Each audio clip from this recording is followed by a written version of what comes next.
Al-Bukhari dan Muslim. Nah, Al-Bukhari dan Muslim itu artinya kalau dalam baca hadis ada namanya muttafaq alaih. Muttafaq alaih itu adalah hadis yang paling unggul, paling tinggi itu Bukhari Muslim. Kalau muttafaq alaih itu artinya disepakati oleh Bukhari dan Muslim. Bukhari, Muslim, Abu Dawud, Nasai, Ibnu Majah, Tirmidzi. Nah, itu ada kutubus sittah, 6 kitab hadis. Ya. Nah, di dalam Bukhari dan Muslim diriwayatkan bahwa Abu Musa al-Asy'ari radhiyallahu anhu dia berkata bahwa aku ini berlepas diri dari orang yang Rasulullah berlepas diri. Berlepas diri itu artinya bebas, nggak mau ikut-ikutan bahasa kitanya. Ya, Inna Rasulullah, sesungguhnya Rasulullah bari'a minas sholiqah, bahwa Rasulullah itu satu adalah melepaskan diri dari orang yang meratap-ratap, menyaringkan suara. Itu as-sholiqah, orang yang meratap-meratap, merintih, wasyaqah, dan juga meratap-ratap orang-orang yang mencukur dan juga mencukur rambut kepala dan juga menyobek-nyobek pakaian. Nah, itu Rasulullah melepas diri, maksudnya terbebas, tidak mau peduli kepada orang yang tiga itu. Meratap misalnya ini dengan menyaringkan suara. Maaf, kalau misalnya meninggal misalnya oleh anaknya, oleh suaminya, sampai guling-gulingan nangis gitu, ya kan? Yang membuat orang itu kayak gimana ya? Itu nggak boleh. Sekedar menangis, ya, keluar air mata wajar, biasa, ya kan? Sedih orang yang memang dengan kita makan bareng, ya kan, semuanya dalam keadaan susah dan duka berdua. Terus satu ketika diambil oleh Allah, wajar, ya kan? Malah kalau nggak nangis malah perlu dicurigai itu, ya kan ya? Lah, ini lakinya meninggal pun dia kayaknya tenang-tenang aja, ya kan? Ditanya, Bu, ngapa kok nggak nangis? Udah lama saya tunggu kan gitu. Ya Allah, ya kan? Nah itu, jadi nggak boleh, biasa-biasa. Ya menangis itu biasa, ya. Termasuk Rasulullah saat melihat salah satu sahabat, sampai Rasulullah dalam hadis dijelaskan menetes di keningnya, itu, ya.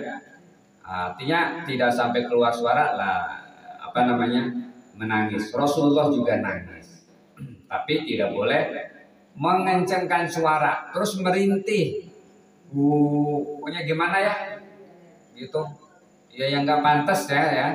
Terus mencukur, menyobek saku, baju, ya kan, rambut dicabut-cabut itu. Nah itu orang-orang yang seperti itu Rasulullah lepas di sini maksudnya Rasulullah tidak akan peduli, ya kan, bodoh amat kan itu bahasa kitanya, ya. Rasulullah selalu kalau sudah tidak peduli dengan kita sebagai umatnya lah, mau mengandalkan siapa lagi? Kita ini yang diharapkan Rasulullah kan gitu. Nah itu naudzubillah. Jadi Rasulullah merasa bebas tuh orang-orang itu. Artinya dalam hadis yang sudah kita baca juga, laisa minna, tidak termasuk umatku. Kita ini kan yang diharapkan syafaat Rasulullah saat Rasulullah misalnya dilempar, ya, mengalir darah dari pelipisnya, lalu ada malaikat yang menawarkan diri, ya Rasulullah, setiap doa, setiap nabi punya doa yang dikabulkan oleh Allah. Berdoalah ya Rasulullah, berdoalah, minta kepada Allah, saya ratakan mereka dengan tanah, mati mereka, ya kan? Tapi kata Rasulullah, jangan. Saya tahu bahwa setiap nabi punya doa yang dikabulkan, dan doa itu saya simpan untuk umatku nanti pada hari kiamat. Dia simpan buat umatnya nanti, sayangnya kepada kita, kepada umatnya. Lah kalau ini udah kagak diakui, ya. Orang yang model-model begini bebas kagak diakui oleh Rasulullah. Padahal kita sudah disiapkan doa. Terus kita juga disiapkan oleh Rasulullah haud, telaga. Man syariba minhu la yazma'u abadan. Barang siapa yang minum dari telaga itu tidak akan pernah haus untuk selama-lamanya. Ditanya oleh Rasulullah, oleh sahabatnya, ya Rasulullah, untuk siapa tuh haud? Li ikhwani, buat saudara. Kami kah? Bukan. Kalian semua adalah sahabatku. Mungkin keluarga Rasulullah? Bukan. Lalu siapa yang dimaksud ikhwani, kata Rasulullah? Amanu bi walam yaroni. Mereka lah yang beriman, yang percaya kepadaku, padahal mereka tidak pernah menyaksikan aku. Mereka tidak pernah bersalaman denganku, mereka tidak pernah sholat bersamaku, mereka tidak pernah tahu wajahku. Tapi dia beriman. Itulah saudara-saudaraku yang nanti akan minum dengan haud ini. Setelah minum maka dia layat mau abadan, tidak akan pernah haus untuk selama-lamanya. Kita disiapin itu. Kita nggak pernah tahu kan? Iya, sejaman juga jauh, ya kan? Barangkali kalau sejaman sekali ya Rasulullah masih hidup kan gitu? Enggak. Tapi Rasulullah mempersiapkan, mengistimewakan umatnya, disiapkan haud itu untuk kita sebagai umat Rasulullah. Orang yang meratapi ini, kata Rasulullah, bebas dia. Rasulullah nggak pernah ngaku itu orang-orang yang meratapi itu. Nah, itu artinya kita akan terhindar dari syafaat Nabi. Makanya jangan sampai merintih.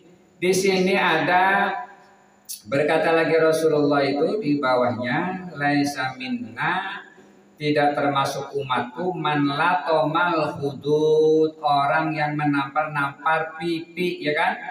Saking keselnya mau nyubit badan siapa, ya kan? Saking tangannya enggak ininya ditabuk-tabukin diri sendiri, nempeleng-nempelengin ya. Saking ininya kan gitu. Itu juga enggak masuk daripada umatku, kata Nabi. Wasyakwal juyub, dan juga orang yang menyobek-nyobek kantong, ya, baju, dan wada'a bidakwal jahiliyah, dengan berdoa-doa dengan cara jahiliyah. Bagaimana doa-doa dengan cara jahiliyah itu? Di antaranya dia memohon kepada selain daripada Allah, doa-doa jahiliyah, cara-cara begitu tuh. Jadi maaf masih ada ciri-ciri jahiliyah itu masih mempercayai kepada selain Allah, ya. Maaf misalnya ada masih dengan cincinnya, dengan kerisnya, dengan apanya gitu ya, itu nggak boleh. Tetap kita berdoa hanya kepada Allah. Jangan dengan cara-cara jahiliyah, ngumpulin 7 macam kembang gitu kan. Iya, terus sampai kita nyiapin dengan berbagai macam minuman gitu ya. Kalau kita berdoa dengan media air mah memang ada itu ya, dengan media air ada. Tapi kalau kita sampai menyuci keris, terus sampai pakai bunga 7 macam rupa, terus kerisnya ditaruh di tempat pakai putihan gitu, kain putih ya, nah itu mah udah kagak tahu dah. Itu cara-cara jahiliyah, nggak boleh kita, nggak boleh. Walaupun ada budaya yang sering pernah kita saksikan sampai orangnya ditangkap polisi, ya kan? Keyakinan budaya-budaya yang di Bali itu sesajen itu biasa, ya, sesajen. Di Mesir juga ada dulu orang kalau dia itu ada budaya bahwa saat kemarau itu Sungai Nil surut. Kalau Sungai Nil surut itu nanti gandumnya pada mati, sehingga saat itu ada budaya menghanyutkan gadis, anak perempuan dihias, didandanin, terus dihanyutkan ke Sungai Nil. Nah, kalau dihanyutkan Sungai Nil, Ning langsung besoknya naik airnya, ya kan? Nah, saat itu gubernur Amr bin As gubernurnya. Kalau khalifahnya masih Umar bin Khattab. Umar bin Khattab. Akhirnya dia ini Amr bin As ya kirim surat kepada Umar bin Khattab. Ya Khalifah Umar bin Khattab. Terus bagaimana nih ada tradisi di Mesir kalau misalnya dia ini nggak menghanyutkan anak gadis maka nih Sungai Nil surut, ya kan? Sungai Nil surut nanti ini tunggu gandum ini nggak pada mati. Sehingga itu yang terjadi. Gimana caranya nih? Akhirnya apa? Umar bin Khattab sebagai khalifah ngirim surat. Di dalam suratnya itu dalam bahasa kitanya begini, wahai Sungai Nil, min abdillah dari hamba Allah Umar bin Khattab. Ya Nahron Nil, wahai Sungai Nil, jikalau kamu mengalir karena dirimu mengalirlah. Tapi kalau kamu mengalir karena Allah, maka mengalirlah karena Allah. Jangan karena apa-apa. Ditulis kertas itu dimasukkan ke dalam amplop dikirim ke Amr bin As. Penasaran dia buka tulisannya cuma itu. Hanyutkan surat ini ke Sungai Nil. Sebelum dihanyutkan dia iseng-iseng dia baca ternyata itu doang dari Umar bin Khattab. Wahai Sungai Nil, kalau kamu mengalir karena dirimu sendiri bukan karena Allah, jangan mengalir. Tapi kalau kamu mengalir karena Allah, maka mengalirlah karena Allah. Dihanyutkan.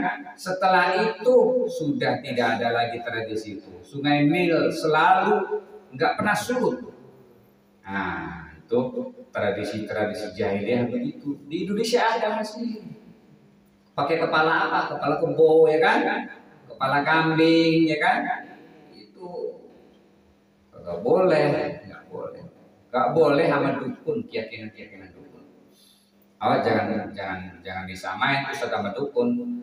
Man atakahinan barang siapa yang mendatangi dukun fasaddaqahu bima yaqul, kita membenarkan apa yang dia katakan, lam tuqbal sholatuhu arba'ina yauman, maka sholat kita tidak diterima 40 hari 40 malam. Sama dukun ya. Kalau barang siapa yang datang kepada dukun lalu kita percaya tuh apa yang dikatakan dukun, ya. Wah, ini gara-gara lewat dari pohon bambu nih, ya kan? Ada yang ngikutin ini, ya kan? Tuh nenek-nenek tuh, ya kan? Wow, nenek-nenek yang mana kan itu? Akhirnya dia nemplok nih, nangis mulu dia tiap malam. Kagak pernah berhenti lah. Ada yang ngikutin kan gitu. Nah, gimana caranya? Nah, itu tidak diterima sholat kita selama 40 hari 40 malam, nggak diterima. Tuh ya, dia harus bedain. Terus gimana sih? Susah Ustaz bedainnya, mana sih ya Ustaz yang benar, mana yang dukun, kan gitu ya. Gampang lihat aja dari sholatnya, dia jalanin sholat apa kagak, istiqomahnya dalam menjalankan perintah Allah. Kalaupun dia hebat tapi dia kagak sholat, dukun. Ya, hebat dia. Doanya nggak tahu doanya apa, mulutnya kumat kamit, ya kan? Kumat kamit lah sembuh tuh, ya kan? Dia sholat apa kagak? Kagak sholat, dukun, ya. Tapi kalau dia masih sholat, kita doakan minta air, sholat dia seperti kita. Umat Nabi Muhammad, ya. Nah itu, insya Allah itu media doa dengan air itu ada. Hah? Bagaimana ngomongnya?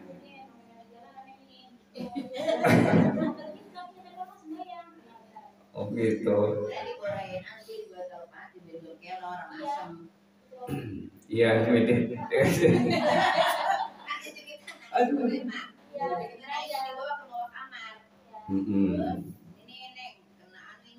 Ini boleh aja untuk kelor sama asam. Ayah dari dia didoain. Kita baca pakai hasil sholat ya sholawat. Jadi sholat dulu, kalau berdoain sholat dulu. Lah itu bagus sih, iya. Cuman begini ya. Nih kalau yang model yang katanya ditemplokin ini, ditemplokin itu katanya kan roh. Nih, saya jelasin. Roh itu, rohnya manusia yang udah meninggal itu adanya 3 tempat. Satu, kalau rohnya orang-orang mukmin itu di Illiyin, di surga Illiyin. Kalau rohnya orang-orang yang jahat itu di Sijjin. Nah, ada lagi roh yang oleh Allah berikan kemampuan, dia bisa pulang, dia bisa melihat saudaranya, dia bisa melihat ahli warisnya. Ada, jadi 3 itu. Nah, roh orang yang sudah meninggal itu nggak ada yang nemplok di si A, si B, nggak ada. Kenapa? Karena roh mau udah berbeda dengan kita. Gitu, jadi nggak ada. Maaf kalau ada orang kesurupan misalnya nih ya. Oh, suaranya mirip saya gitu. Ada orang kesurupan terus begitu ditanya, siapa ini? Sujai, gitu kan? Orangnya kan udah nggak ada kan? Waduh, ini ruhnya Sujai itu bukan ruh saya, bukan. Iya, bukan ruh saya. Apa itu? Itu namanya jin. Jinnya jin apa? Jin kori. Karena Allah itu setiap menciptakan manusia, Allah juga menciptakan jin yang selalu menemani setiap manusia. Nah, saat Sujainya meninggal, jinnya maka gak mati. Masuk ke orang, kan gitu ya. Ngomong dia, iya suaranya persis sama Ustaz ya. Iya bisa, karena emang kita. Tapi ruh aslinya enggak ada. Itu hanya jin. Jadi kalau ada orang-orang kesurupan terus menyerupai si A si B itu namanya jin. Bukan ruhnya si A si B, bukan. Ruhnya mah tetap sudah diiliyin atau si jin. Atau satu ketika beberapa hari dia bisa pulang melihat bisa. Itu hanya kehendak Allah. Tapi yang jumhur tuh 2, diiliyin dan disijin. Itu. Nah, wallahu alam kalau saya kalau yang model ruh begitu enggak bukan ini ya yang enggak percaya kan gitu ya. Ruh-ruhnya mah. Tapi kalau doanya mah kita ambil boleh. Nih nenek-nenek sholat iya. Terus dia doa, kita harapan doanya aja dah. Dia mau ngomong apa, mau ngikutin lah inilah bodo amat ya. Yang penting saya hanya mengharapkan doa gitu. Silahkan. Jangan ngeyakinin iya nih ada rohnya si ini nih ngikut, itu nggak boleh. Iya. Pengikut. Karena ruh itu tuh di dalam kitab Ibnul Qayyim Al-Jauziyah, kitabnya namanya Ar-Ruh, bahwa ruh manusia itu tempatnya 3, ya 3. Siapa aja, mau orang kafir, kayak mau orang mukmin, kayak mau orang soleh di Iliyin, orang kafir nanti di Sijin, dan ada ruh yang diberikan kehendak oleh Allah bisa melihat keluarganya. Ya. Kita namanya syariat kan kadang-kadang begitu ya kan, yang mana aja yang penting kan kita bisa sembuh gitu ya, sebab wasilah kan gitu. Tapi kita sekali lagi lihat-lihat orangnya juga ya. Kalau memang kagak sholat jangan dipercaya ya. Lah di kitab itu dijelaskan begini, idza ra'aita rajulan yatiru fil hawa.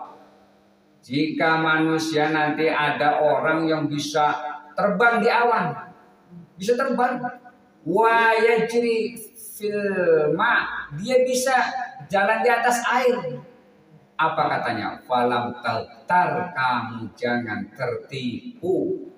Orang saking hebatnya bisa terbang, saking hebatnya bisa berjalan di atas air, bahkan dia tidak mempan golok, kan gitu ya. Walang taltar, kamu jangan tertipu, karena itu setan bisa melakukan itu. Lihatlah dari apanya, dari kesehariannya, istiqomahnya dalam menjalankan perintah Allah. Itu titik lihat sehari-harinya aja.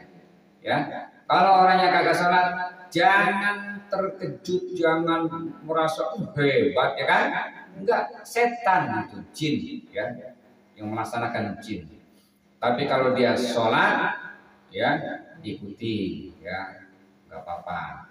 Tapi kalau dia tidak sholat, naudzubillah, itu jangan dipercaya. Falam taktar, jangan tertipu. Kita aja menganggapnya hebat, kan gitu. Oh, jadi termasuk tidak diakui oleh tidak diakui, termasuk dari umat Nabi Muhammad